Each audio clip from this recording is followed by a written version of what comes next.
The background to Ecliptic is pretty unusual.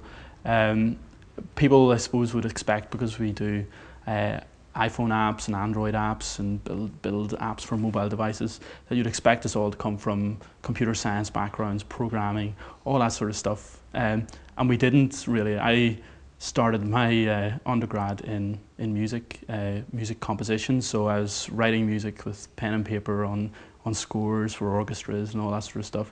But as I sort of delved deeper into that and tried to do things that are a wee bit more innovative and sort of tried to push the boundaries, which really was exciting me, I started to involve computers and programming and finding ways to solve some of the bigger problems in the way I compose music using computer programming languages.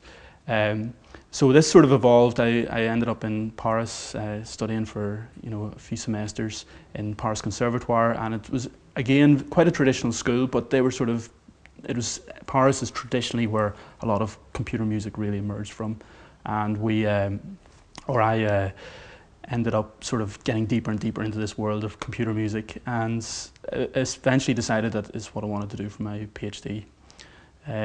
And as a PhD student, or starting to look at PhDs, you're looking for places in the world that are well renowned. There's people there that are exceptional, and people that are breaking boundaries and doing really exciting things. And typically you look at places like Stanford in America, or in New York or Princeton, and places like this are really doing really interesting things. But Queen's had just started a place called the Sonic Arts Research Centre. And on the world stage, it was really making a name for itself, and it was collecting some of the best people in the world to work there. So despite applying to places in the US and stuff, I ended up in Belfast, back in Queen's, and for me that was brilliant, and it was the start of something amazing at Queen's. So yeah, my PhD took a few twists and turns. I sort of evolved what I was doing as my PhD or my research, and ended up, computers became more and more distracting as well as sort of useful in what I was doing. And I ended up learning all these skills around Mac development and sort of being able to build these prototypes for Macintosh computers. And all of a sudden, there was this, Apple announcement about how they were going to change the world of mobile phones, and how they were going to allow people to add functionality to their devices to do these things whenever they're out and about. And I realized quite quickly that I had the skills to do that stuff, and obviously a PhD, I was quite deep into it, but I thought that there was an opportunity there to be had. So I sort of toyed with this idea for a while and realized, why am I not doing this, or there's no reason really why I shouldn't be doing this. So I collected some of the best people around and sort of said, let's try something.